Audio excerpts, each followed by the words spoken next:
새벽 1시였습니다. 박은영은 거실 소파에 앉아 책을 읽고 있었지요. 창밖으로는 가로등 불빛만이 고요한 골목을 비추고 있었습니다. 그때 요란한 소리와 함께 초인종이 울렸습니다. 은영은 시계를 확인했습니다. 이 시간에 찾아올 사람은 없었지요. 현관문 앞에 섰을 때 그녀는 잠시 망설였습니다. 인터폰 화면을 들여다보았습니다. 어둠 속에서 누군가 고개를 떨군 채 서 있었지요. 누구세요? 대답이 없었습니다. 은영은 문을 열었습니다. 그리고 숨이 멎었습니다. 딸 소연이었습니다. 사연을 시작하기 전 구독과 좋아요를 눌러주세요. 그리고 댓글로 어디에서 듣고 계신지 남겨주세요. 확인하고 답장 드리겠습니다. 사연 시작하겠습니다. 소연의 왼쪽 눈 주변이 시퍼렇게 멍들어 있었지요. 입술은 터져 있었고 턱에는 마른 피가 묻어 있었습니다. 소연은 엄마를 보자마자 무너졌습니다. 엄마. 은영은 딸을 부축해 안으로 들였습니다. 손이 떨렸지요. 소연을 소파에 앉히고 구급상자를 꺼냈습니다. 소독약을 바르는 동안 그녀는 아무 말도 하지 않았습니다. 준호가 그랬어? 은영의 목소리는 낮고 떨렸습니다. 소연은 고개를 끄덕였습니다. 눈물이 흘러내렸지요. 오늘만이 아니에요. 엄마, 벌써 3번째예요. 은영은 핸드폰을 집어들었습니다. 119를 눌렀지요. 엄마 안 돼요. 소연이 엄마의 손을 붙잡았습니다. 그냥 넘어가요. 제발, 넘어갈 수 없어. 은영의 목소리는 단호했습니다. 이건 범죄야. 구급차가 도착하기까지 10분이 걸렸습니다. 그 사이 은영은 딸의 상처를 사진으로 찍었습니다. 소연은 고개를 돌렸지요. 창밖을 바라보며 입술을 깨물었습니다. 박은영은 평생 조용히 살아온 사람이었습니다. 25에 결혼해 딸을 낳았고 30에 남편과 이혼했지요. 그 후로 혼자 소연을 키웠습니다. 작은 회계사무소에서 일하며 생계를 이어갔습니다. 은영은 말이 많지 않았습니다. 감정을 드러내지도 않았지요. 동네 사람들은 그녀를 조용한 사람이라 불렀습니다. 하지만 그녀는 강했습니다. 딸 하나 제대로 키우겠다는 마음 하나로 20년을 버텼지요. 소연은 착한 아이였습니다. 공부도 잘했고 말썽도 부리지 않았지요.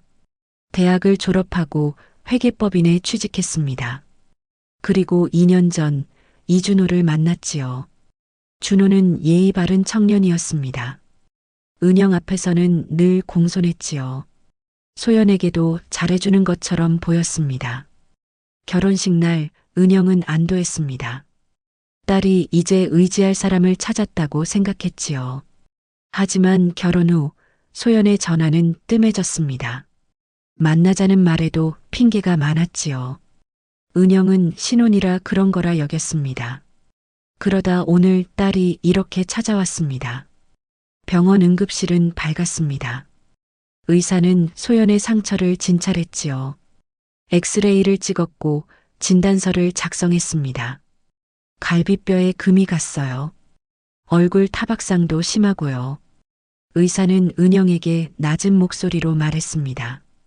경찰에 신고하셨나요? 은영은 고개를 저었습니다. 지금 할 겁니다. 새벽 2시 은영은 경찰서에 신고 전화를 걸었습니다.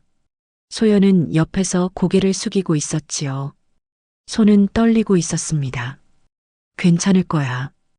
은영이 딸의 손을 잡았습니다. 엄마가 있어. 하지만 은영 자신도 두려웠습니다.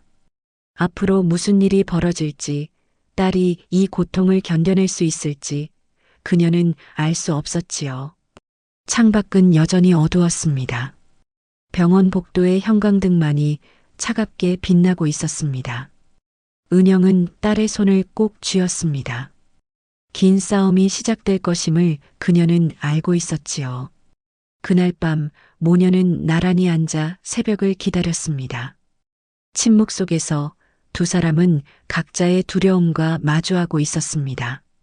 하지만 은영은 결심했습니다. 이번만큼은 물러서지 않겠다고. 경찰은 이틀 뒤에 왔습니다. 은영의 집 거실에서 조사가 진행되었지요. 소연은 떨리는 목소리로 진술했습니다. 처음엔 술을 드시면 화를 내시는 정도였어요. 소연은 손수건을 쥐고 있었습니다. 그러다 점점 심해졌어요. 밀치시고 물건을 던지시고. 경찰은 꼼꼼히 기록했습니다.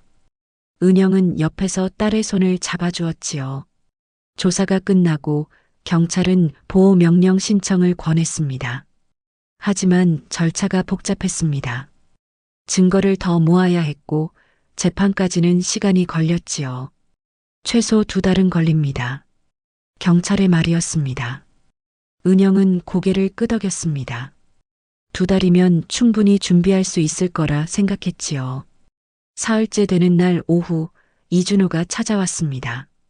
초인종이 울렸을 때 은영은 인터폰을 확인했습니다. 준호였지요.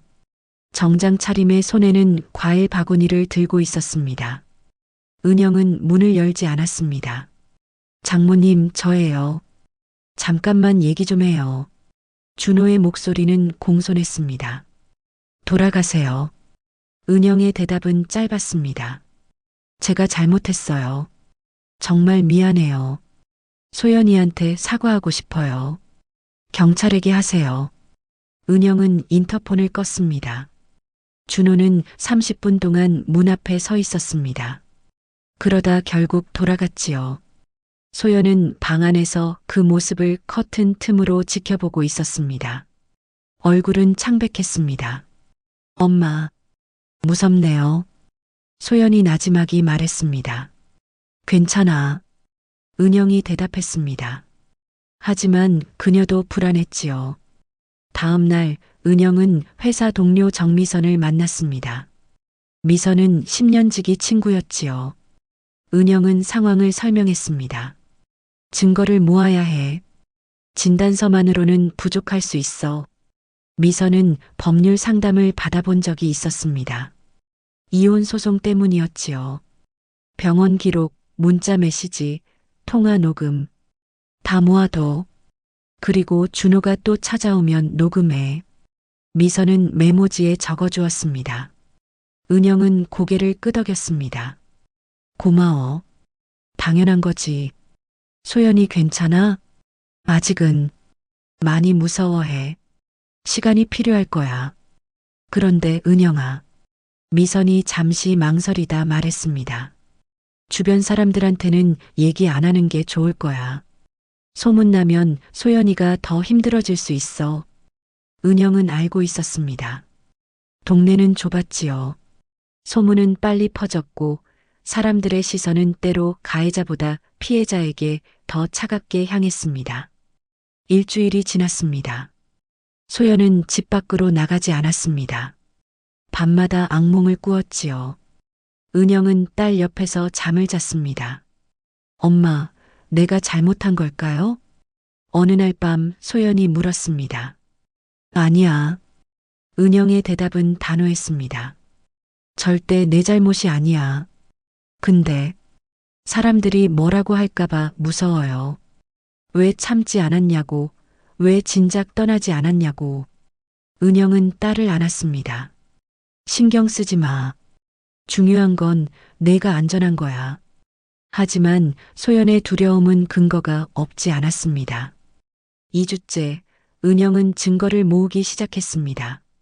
소연의 핸드폰에서 준호가 보낸 협박성 문자를 발견했지요. 집에 안 들어오면 후회할 거야. 내가 날 이렇게 만든 거야. 은영은 모든 것을 캡처했습니다. 그리고 병원 진단서 사본도 여러 장 준비했지요. 어느 날 소연이 말했습니다. 엄마, 준호가 제 명의로 대출을 받은 것 같아요. 뭐? 은영은 놀라 물었습니다. 결혼하고 나서 통장이랑 카드를 다 준호가 관리했어요. 그런데 며칠 전에 은행에서 연락이 왔어요. 연체됐다고. 은영은 즉시 은행에 확인했습니다. 소연 명의로 3천만 원의 대출이 있었지요.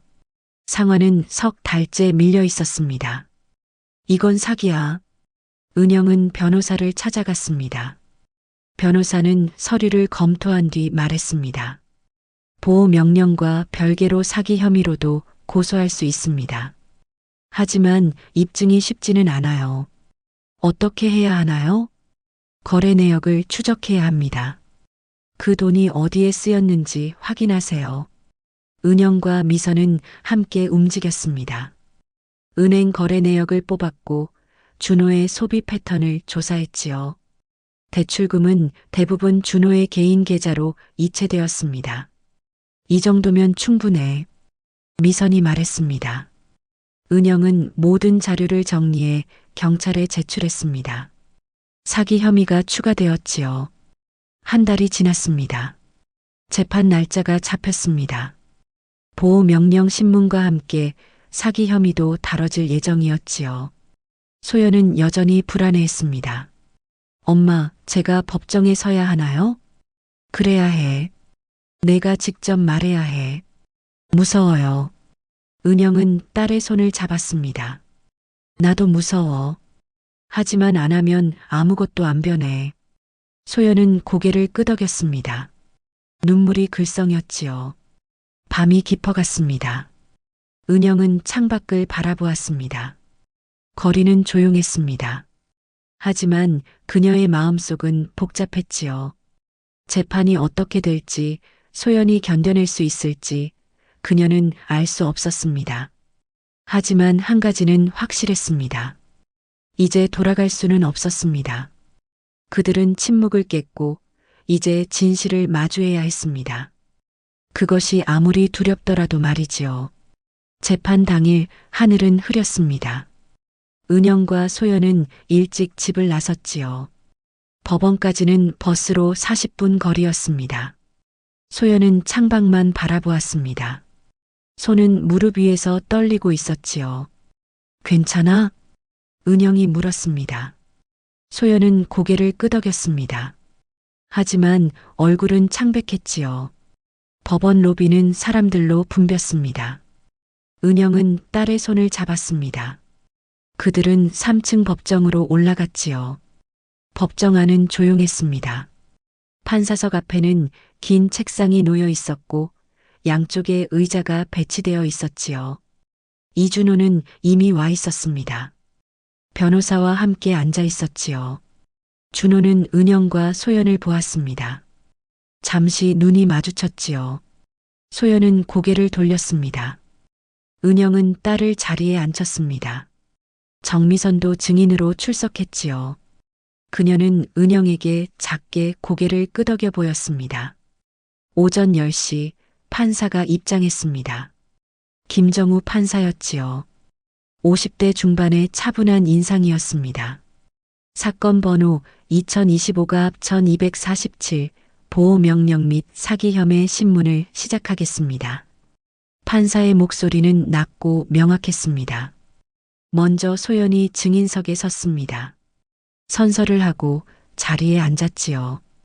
피해 사실을 진술해 주시기 바랍니다. 판사가 말했습니다. 소연은 한참 침묵했습니다. 입술을 깨물고 있었지요. 결혼 후 석 달쯤 지났을 때였어요. 소연의 목소리는 떨렸습니다. 남편이 술을 마시고 화를 내기 시작했어요. 처음엔 소리만 질렀는데 점점 물건을 던지고 저를 밀쳤어요. 언제부터 폭행이 시작되었나요? 6개월 전쯤이요. 제가 친구를 만나러 간다고 했을 때 소연은 말을 잇지 못했습니다. 은영은 자리에서 딸을 바라보았습니다. 눈시울이 붉어졌지요. 판사는 기다렸습니다. 재촉하지 않았지요. 남편이 저를 벽에 밀쳤어요. 머리를 부딪혔고 그날은 그냥 넘어갔어요. 왜 신고하지 않았나요? 무서웠어요. 그리고 제 잘못이라고 생각했어요. 소연의 목소리가 작아졌습니다. 남편이 그렇게 말했거든요. 제가 말을 안 들어서, 제가 화나게 해서, 그래서 그런 거라고. 법정은 조용했습니다. 준호의 변호사가 반대 신문을 시작했습니다. 증인은 남편과 다툰 적이 많았나요? 네, 그랬어요. 다툴 때 증인도 소리를 지르거나 물건을 던진 적이 있나요? 소연은 잠시 망설였습니다. 한 번 있었어요. 하지만 그건 네, 알겠습니다. 변호사는 말을 끊었습니다. 그렇다면 일방적인 폭행이라고 보기 어렵지 않습니까? 은영은 자리에서 손을 꽉 쥐었습니다. 판사가 끼어들었습니다. 변호인, 진단서와 사진 자료가 제출되어 있습니다. 상해의 정도를 보면 일방적이었다고 판단됩니다. 변호사는 더 이상 말하지 않았습니다. 다음으로 정미선이 증인석에 섰습니다. 증인은 피해자와 어떤 관계입니까? 친구이자 피해자 어머니의 직장 동료입니다. 직접 목격한 사실이 있나요? 네. 한 달 전 소연 씨가 회사로 찾아왔어요. 얼굴에 멍이 들어 있었고 다리를 절고 있었습니다.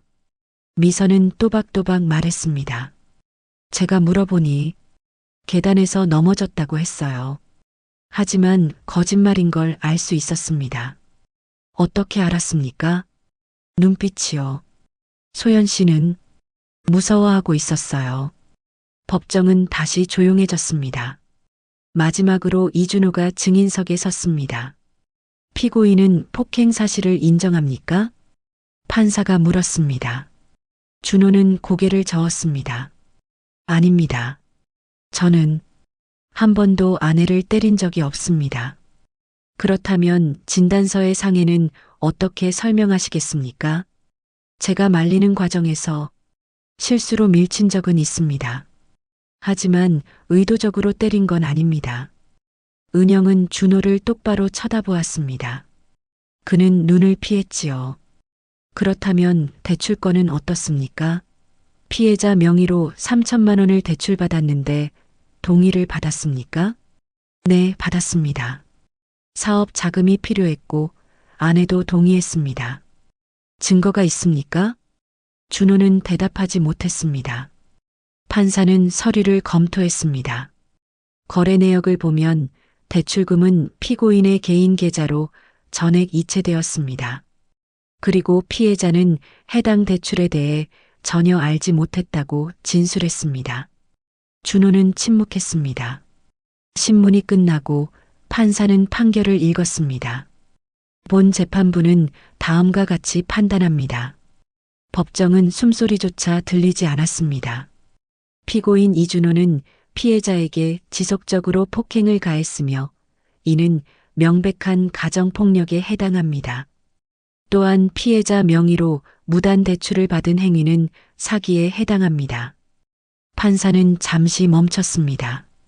따라서 본 재판부는 피해자에 대한 보호 명령을 발동하며 피고인은 피해자에게 100m 이내로 접근할 수 없습니다. 또한 대출금에 대한 책임은 전적으로 피고인에게 있으며 사기 혐의는 검찰로 송치합니다. 판사는 서류를 내려놓았습니다. 이상으로 신문을 마치겠습니다. 법정 밖으로 나왔을 때 소연은 주저앉았습니다. 은영이 부축했지요. 끝났어. 다 끝났어. 은영이 말했습니다. 소연은 울지 않았습니다. 그저 멍하니 앞을 바라보고 있었지요. 정미선이 다가왔습니다. 잘했어, 소연아. 미선이 소연의 어깨를 두드렸습니다. 준호는 멀리서 그들을 보고 있었습니다. 변호사와 무언가 이야기하고 있었지요. 그의 얼굴은 굳어 있었습니다. 은영은 딸을 데리고 법원을 나섰습니다. 밖에는 빗방울이 떨어지기 시작했습니다. 은영은 우산을 펼쳤지요. 엄마, 소연이 말했습니다. 이제 진짜 끝난 건가요? 은영은 고개를 끄덕였습니다. 그래, 이제 시작이야. 두 사람은 빗속을 걸었습니다. 천천히 하지만 확실하게 앞으로 나아갔지요.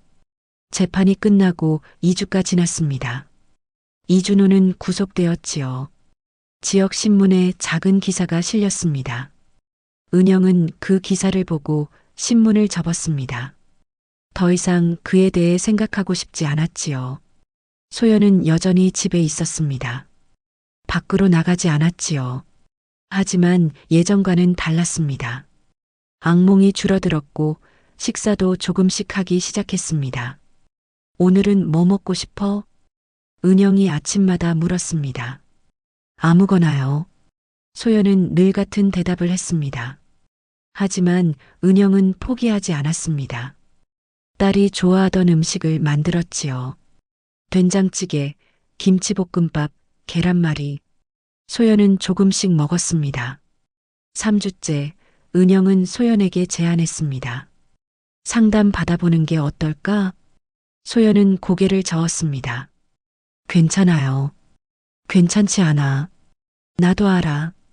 은영의 목소리는 부드러웠습니다. 혼자 견디려고 하지 마. 도움을 받아도 돼. 소연은 한참 침묵했습니다. 생각해 볼게요. 나흘 뒤 소연은 상담센터에 전화했습니다. 첫 상담은 조심스러웠습니다.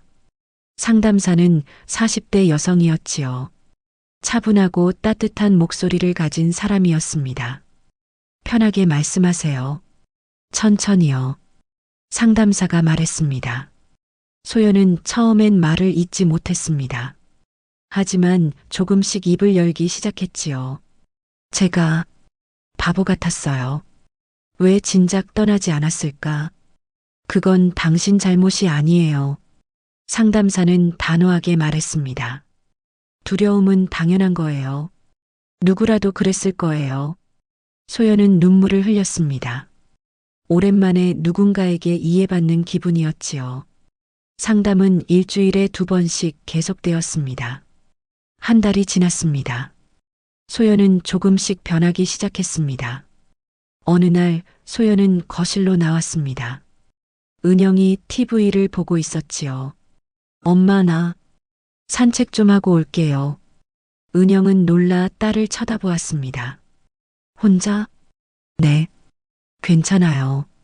소연은 작게 웃었습니다. 은영은 고개를 끄덕였습니다. 천천히 다녀와. 소연은 현관문을 나섰습니다. 은영은 창가에 서서 딸을 지켜보았지요. 소연은 골목을 천천히 걸었습니다. 멈추지 않았습니다. 20분 뒤 소연은 돌아왔습니다. 숨이 조금 가빴지만 얼굴에는 미소가 있었지요. 다녀왔어요. 힘들지 않았어? 괜찮았어요. 오히려 좋았어요. 그날 이후 소연은 매일 산책을 나갔습니다. 조금씩 거리를 늘려갔지요. 2달째 소연은 예전 직장 동료에게 연락했습니다. 언니, 저예요. 소연아, 어떻게 지내? 동료의 목소리는 반가웠습니다. 괜찮아요. 요즘 많이 나아졌어요. 다행이다. 우리 한번 만날까? 소연은 망설였습니다. 네, 좋아요. 그들은 동네 카페에서 만났습니다. 동료는 소연의 손을 꽉 잡았지요. 힘들었지? 소연은 고개를 끄덕였습니다. 이제 괜찮아. 넌 잘 견뎌냈어. 소연은 눈물이 났습니다. 하지만 슬픈 눈물은 아니었지요. 3달째 소연은 부엌에 들어왔습니다. 엄마, 오늘 제가 저녁 만들어도 돼요? 은영은 놀랐습니다. 그래도 돼? 해보고 싶어요. 소연은 냉장고를 열었습니다. 김치와 두부, 계란을 꺼냈지요. 은영은 거실에 앉아 있었습니다. 부엌에서는 칼질 소리와 지글거리는 소리가 들렸지요. 30분 뒤 소연이 밥상을 차렸습니다. 김치찌개와 계란말이, 시금치나물이었지요. 맛있어 보인다. 은영이 말했습니다. 맛있을지 모르겠어요. 소연은 수줍게 웃었습니다. 두 사람은 마주 앉아 식사를 했습니다. 은영은 한 숟가락 떠서 입에 넣었지요. 맛있어. 정말요? 응. 내가 만든 거니까 더 맛있어. 소연은 처음으로 환하게 웃었습니다. 넉 달째 은영은 동네 슈퍼에 갔습니다. 주인 아주머니가 말을 걸었지요. 요즘 딸 어때요? 은영은 잠시 망설였습니다. 동네 사람들은 어느 정도 알고 있었지요. 많이 좋아졌어요. 다행이다. 저번에 내가 말 좀 함부로 했지? 아주머니는 미안한 표정이었습니다. 괜찮아요. 아니야. 내가 잘못했어. 남의 일은 모르면서 쉽게 말했어. 은영은 고개를 저었습니다. 이해해요. 누구나 그럴 수 있어요. 아주머니는 은영의 손을 잡았습니다. 앞으로 잘 될 거야. 소연이도 당신도. 은영은 작게 웃었습니다. 고마워요. 5달째 소연은 이력서를 쓰기 시작했습니다. 엄마, 저 다시 일하고 싶어요. 은영은 딸을 바라보았습니다. 괜찮겠어? 네. 해보고 싶어요. 다시 시작하고 싶어요. 은영은 고개를 끄덕였습니다. 그래. 내가 하고 싶은 대로 해. 소연은 여러 회사에 지원했습니다. 면접도 보러 다녔지요. 어느 날 합격 통보를 받았습니다. 작은 회계법인이었지요. 엄마, 붙었어요. 소연이 집에 뛰어들어왔습니다. 은영은 딸을 안았습니다. 축하해. 정말 잘했어. 두 사람은 오랫동안 껴안고 있었습니다. 그날 밤 은영은 혼자 베란다에 앉아 있었습니다. 창밖으로는 별이 보였지요. 긴 싸움이었습니다. 두렵고 힘든 시간이었지요. 하지만 그들은 이겨냈습니다. 은영은 딸의 방을 바라보았습니다. 소연은 책을 읽고 있었지요. 얼굴에는 평온함이 있었습니다. 은영은 작게 웃었습니다. 이제 괜찮아질 거야. 그녀는 창밖을 다시 바라보았습니다. 바람이 불었습니다. 차갑지 않았지요. 봄이 오고 있었습니다. 1년이 지났습니다. 소연은 매일 아침 7시에 일어났지요. 출근 준비를 하고 엄마와 함께 아침을 먹었습니다. 오늘 회의 있다고 했지? 은영이 물었습니다. 네. 새 프로젝트 시작해요. 소연은 가방을 챙겼습니다. 다녀올게요. 조심히 다녀와. 은영은 딸을 배웅했습니다. 현관문이 닫히는 소리가 들렸지요. 은영은 빈 식탁을 정리했습니다. 그리고 창밖을 바라보았습니다. 햇살이 따뜻했지요. 소연의 회사는 집에서 30분 거리였습니다. 그녀는 매일 지하철을 탔지요. 처음엔 사람들이 무서웠습니다. 누군가 자신을 쳐다보면 움찔했지요. 하지만 시간이 지나며 익숙해졌습니다. 회사 동료들은 친절했습니다. 소연의 과거를 아는 사람은 없었지요. 그녀는 그게 편했습니다. 소연 씨, 점심 같이 먹을래요? 신입사원이 물었습니다. 네, 좋아요. 소연은 웃었습니다. 그들은 회사 근처 식당에 갔습니다. 김치찌개와 생선구이가 나왔지요. 소연 씨는 주말에 뭐 해요? 집에서 쉬거나 엄마랑 산책해요. 어머니랑 사이 좋으시나 봐요. 소연은 고개를 끄덕였습니다. 네. 엄마가 없었으면 전 지금 여기 없었을 거예요. 동료는 소연을 물끄러미 보았습니다. 부러워요. 저희 엄마랑은 맨날 싸우거든요. 소연은 작게 웃었습니다.